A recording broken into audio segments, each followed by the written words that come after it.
بسم اللہ الرحمن الرحیم نحمده ونصلی علی رسولہ الکریم اما بعد بسم اللہ الرحمن الرحیم۔ عزیز طلبہ، آج ہم ہدایت النحو سبق نمبر 9 شروع کر رہے ہیں۔ آج کے اس سبق کا خلاصہ یہ ہے کہ مصنف علیہ رحمہ مقدمہ کے بیان سے فارغ ہونے کے بعد اب حسب وعدہ قسم اول، قسم ثانی اور قسم ثالث کو شروع کر رہے ہیں۔ قسم اول کے ابحاث مصنف علیہ رحمہ نے 2 بابوں اور 1 خاتمہ کی صورت میں ذکر کیے ہیں، باب اول، باب دوم اور خاتمہ۔ باب اول میں پھر مصنف علیہ رحمہ نے 1 مقدمہ اور 3 مقاصد اور 1 خاتمہ ذکر کیا ہے، یعنی باب اول کی جتنی بھی ابحاث ہے وہ 1 مقدمہ، 3 مقاصد اور 1 خاتمہ کی صورت میں ذکر کیے ہیں۔ تو مقدمہ میں مصنف علیہ رحمہ جو ابحاث ذکر کریں گے وہ 3 فصلوں میں ذکر کریں گے۔ آج ہم انشاءاللہ فصل اول پڑھیں گے، یہ انتہائی آسان ہے۔ اس فصل میں مصنف علیہ رحمہ اسم معرب کی تعریف ذکر کریں گے، اور فصل ثانی میں مصنف علیہ رحمہ اسم معرب کا حکم ذکر کریں گے، جبکہ فصل ثالث میں مصنف علیہ رحمہ اسم معرب کا اعراب ذکر کریں گے۔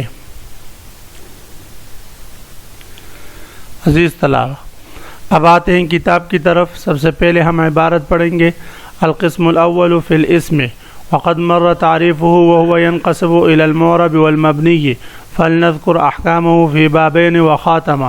الباب الاول فی الاسم المعرب وفيه مقدمة و3 مقاصد وخاتمة۔ قسم اول مصنف علیہ رحمہ فرما رہے ہیں اسم کے بیان میں ہے۔ وقد مر تعریفه، اور اسم کی تعریف گزر چکی ہے، مقدمہ میں ہم نے پڑھا، وکلمۃ تدل علی معنی فی نفسها غیر مقترن بأحد الازمنة الثلاثة وهو ينقسم الى المعرب والمبنی، اور یہ اسم تقسیم ہوتا ہے معرب اور مبنی کی طرف، یعنی اسم کی 2 قسمیں ہیں باعتبار اعراب کی، معرب اور مبنی۔ فلنذکر احکامہ فی بابین وخاتمہ، تو ہم اس اسم کے احکام کو 2 ابواب اور 1 خاتمہ میں کی صورت میں ذکر کریں گے۔ الباب الاول فی الاسم المعرب، باب اول اسم معرب کے بیان میں ہے، وفیہ مقدمۃ و3 مقاسمہ، اور اس باب اول میں 1 مقدمہ اور 3 مقاصد ہے، وخاتمۃ اور 1 خاتمہ ہے۔ اما المقدمۃ ففیہا فصول، رہی بات مقدمہ کی تو اس میں کئی فصلیں ہیں۔ فصل اول فی تعریف الاسم المعرب، فصل اول اسم معرب کی تعریف کے بیان میں ہے۔ وَهُوَ كُلُّ اسم رُكِّبَ مَعَ غَيْرِهِ وَلَا يُشْبِهُ مَبْنِيَ الْأَصْلِ۔ اسم معرب کی تعریف فرماتے ہیں، هُوَ كُلُّ اسم معرب ہر ایسا اسم ہے، رُكِّبَ مَعَ غَيْرِهِ جس کو جوڑا گیا ہو اس کے غیر کے ساتھ، یعنی عامل کے ساتھ، وَلَا يُشْبِهُ مَبْنِيَ الْأَصْلِ، اور وہ مبنی الاصل کے مشابہ نہ ہو۔ تو اسم معرب کی تعریف میں 2 قیدیں مصنف علیہ رحمہ نے ذکر کی ہے، دونوں قابل وضاحت ہے۔ پہلے فرمایا رُكِّبَ مَعَ غَيْرِهِ، ہر ایسا اسم ہے جس کو جوڑا گیا ہو مع غیرہ، غیر کے ساتھ۔ رُكِّبَ مَعَ غَيْرِهِ جس کو جوڑا گیا ہو غیر کے ساتھ، غیر سے مراد کیا ہے؟ تو غیر سے مراد عامل ہے، جیسے ضرب زید، تو ضرب زید میں زید یہ معرب ہے، اور اس زید کو اپنے عامل ضرب کے ساتھ جوڑا گیا ہے، ملا کر ذکر کیا گیا ہے، لہذا یہ معرب ہوگا۔ تو اگر ہم صرف تنہا زید ذکر کریں گے جیسے زید، تو یہ معرب نہیں کہلائے گا، اس لیے کہ یہ تنہا ہے اور اپنے عامل کے ساتھ اس کو جوڑا نہیں گیا۔ اور اسی طرح اگر ہم جوڑ تو دے، جیسے غلام زیدن، اب یہاں پر 2 اسم آپس میں جوڑے گئے ہیں، ایک ہے غلام اور ایک ہے زید، لیکن یہاں پر زید تو معرب ہوگا اس لیے کہ زید کا عامل غلام موجود ہے، اس کو اپنے عامل کے ساتھ جوڑا گیا ہے، لیکن غلام یہ معرب نہیں ہوگا۔ اس کی وجہ یہ ہے کہ غلام کا عامل مذکور نہیں ہے۔ تو مع غیرہ کا مطلب یہ ہے کہ اس کو جوڑا گیا ہو اپنے عامل کے ساتھ، اگر عامل ساتھ مذکور ہوگا تب ہم اس کو اسم معرب کہیں گے، وگرنہ نہیں۔ ولا یشبہ مبنی الاصل، اور یہ مبنی الاصل کے مشابہ نہ ہو۔ مبنی الاصل سے مراد مصنف علیہ رحمہ ذکر فرما رہے آنی الحرف والامر الحاضر والماضیہ، مبنی الاصل سے میری مراد وہ حرف ہے، یعنی تمام حروف ہے کہ وہ مبنی الاصل ہے، والامر الحاضر اور امر الحاضر ہے، والماضی اور ماضی ہے۔ تو ان تینوں کے ساتھ اس اسم کی مشابہت نہ ہو۔ اگر ان تینوں میں سے کسی ایک کے ساتھ اسم کی مشابہت ہوگی تو اس صورت میں وہ اسم معرب نہیں ہوگا بلکہ مبنی غیر الاصل وہ کہلائے گا۔ اور مشابہت سے کون سی مشابہت مراد ہے تو اس کی تفصیلی بحث انشاءاللہ باب 2 مبنی کے بحث میں آئے گی۔ نحو زید فی قام زید، جیسے زید ہے فی قام زید، قام زید میں زید ہے یہ معرب ہے۔ لا زید وحدہ، نہ کہ تنہا زید، یعنی تنہا زید یہ معرب نہیں، اس لیے کہ تنہا زید کو اپنے عامل کے ساتھ نہیں جوڑا گیا، لعدم ترکیب، اس لیے کہ تنہا زید کو جو ہے اپنے عامل کے ساتھ جوڑا نہیں گیا۔ ولا ہؤلاء، اور اسی طرح ہؤلاء اس کا عطف ہے لا زید ای ولا ہؤلاء، اور اسی طرح ہؤلاء یہ بھی معرب نہیں ہے۔ فی قام ہؤلاء، قام ہؤلاء کی مثال میں ہؤلاء بھی یہ بھی معرب نہیں، کیوں؟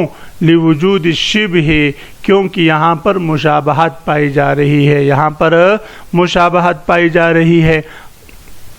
اب ہؤلاء میں مبنی الاصل جو 3 چیزیں ہیں، حروف، امر حاضر اور ماضی، ان میں سے کس کے ساتھ اس کی مشابہت ہے تو حروف کے ساتھ مشابہت ہے۔ حروف کے ساتھ مشابہت احتیاجی ہے، جس طرح حرف اپنا معنی بتلانے میں اسم اور فعل کا محتاج ہوتا ہے، اسی طرح امر حاضر، اسی طرح ہؤلاء جو اسم اشارہ ہے یہ بھی اپنا معنی پر دلالت کرنے کے لیے مشار الیہ کا محتاج ہوتا ہے۔ تو یہ شبہ احتیاجی ہے۔ انشاءاللہ مشابہت کی پوری بحث مبنی کے بحث میں آئے گی۔ لوجود شبہ، شبہ پائے جانے کی وجہ سے، آپ سے کوئی پوچھے شبہ سے کون سی شبہ مراد ہے تو مشابہت افتقاری احتیاجی مراد ہے۔ ویسمى متمکنا، اور اس اسم معرب کا نام اسم متمکن رکھا گیا ہے۔ اسم متمکن کیوں رکھا گیا ہے؟ متمکن کہتے ہیں جگہ دینا، ہاں، تو اسم متمکن کو بھی متمکن اس لیے کہتے ہیں کہ یہ اپنے پر اعراب کو جگہ دیتا ہے۔ فصل، یہ فصل ثانی شروع فرما رہے ہیں۔ اس فصل میں مصنف علیہ رحمہ اسم معرب کا حکم ذکر کریں گے۔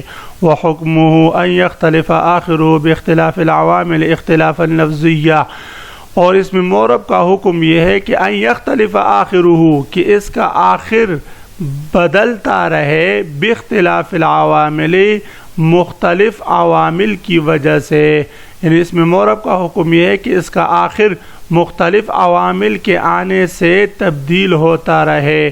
مثلا میں کہتا ہوں جاءنی زید، اب زید ایک ہی اسم معرب ہے، لیکن جب اس کا عامل جا آیا تو یہ زید ہم نے پڑھا، اور جب اس پر ہم نے عامل رأیت داخل کیا تو اب رأیت زیدن پڑھیں گے، اور جب اس پر ہم نے عامل با داخل کیا تو مررت بزیدن پڑھیں گے۔ تو آپ دیکھیں یہاں پر زیدن جو اسم معرب ہے آخر تبدیل ہو رہا ہے مختلف عوامل کے آنے سے، عوامل عامل کی جمع ہے، مختلف عوامل کے آنے سے اس کا آخر تبدیل ہوتا رہے گا۔ اور اسم معرب کا حکم یہ ہے کہ ان یختلف آخرہ، کہ اس کا آخر تبدیل ہوتا رہے باختلاف العوامل، مختلف عوامل کے آنے سے، اختلافا لفظیہ، خواہ یہ اختلاف اختلافی لفظی ہو، جیسے جاءنی زید ورأیت زید ومررت بزید، کہ لفظوں میں ہمیں نظر آ رہا ہے کہ زید کا آخر مختلف عوامل کے آنے سے تبدیل ہو رہا ہے، پہلی صورت میں زید رفع تھا، دوسری صورت میں زیدن نصب ہے، تیسری صورت میں بزیدن جر ہے۔ او تقدیریا، اور یا یہ اس کا آخر تبدیل ہوتا رہے اور یہ تبدیلی تقدیری ہو، لفظوں میں ظاہر نہ ہو، جیسے جاءنی موسیٰ ورأیت موسیٰ ومررت بموسیٰ۔ اب جاءنی موسیٰ، موسیٰ یہ مرفوع بضمہ تقدیراً ہے، رأیت موسیٰ اس میں مقصور ہے مولانا، اور اس میں مقصور کا اعراب آپ حضرات پڑھ چکے ہیں نحو میر میں کہ اس کا اعراب بالحرکت تقدیری ہوتا ہے، تو حالات رفع میں ضمہ تقدیری، حالات نصب میں فتح تقدیری اور حالات جر میں کسرہ تقدیری ہوتا ہے، جیسے جاءنی موسیٰ ورأیت موسیٰ ومررت بموسیٰ۔ تو آج کے اس سبق کا خلاصہ یہ ہوا کہ ہم نے قسم اول شروع کی۔ قسم اول میں مصنف علیہ رحمہ نے معرب اور مبنی کی بحث فرمائی ہے، اور اس معرب اور مبنی کے بحث کو مصنف علیہ رحمہ نے 2 ابواب اور ایک خاتمہ کی صورت میں ذکر کیے ہیں۔ باب اول جو ہے اس میں معرب کے بیان میں ہے، اور اس میں معرب کا بیان ایک مقدمہ اور 3 مقاصد اور ایک خاتمہ کی صورت میں ذکر کیا ہے۔ مقدمہ میں مصنف علیہ رحمہ نے کئی فصلیں ذکر کیے ہیں، آج ہم نے 2 فصلیں پڑھی۔ پہلی فصل میں اس میں معرب کی تعریف پڑھی، اور دوسری فصل میں اس میں معرب کا حکم پڑھا۔ تو کل انشاءاللہ عزیز طلبہ آپ حضرات سے میں اس میں معرب کی تعریف اور اس کا حکم انشاءاللہ عربی میں سنوں گا، آپ حضرات نے مجھے سنانی ہے۔ وآخر دعوانا ان الحمد للہ رب العالمین۔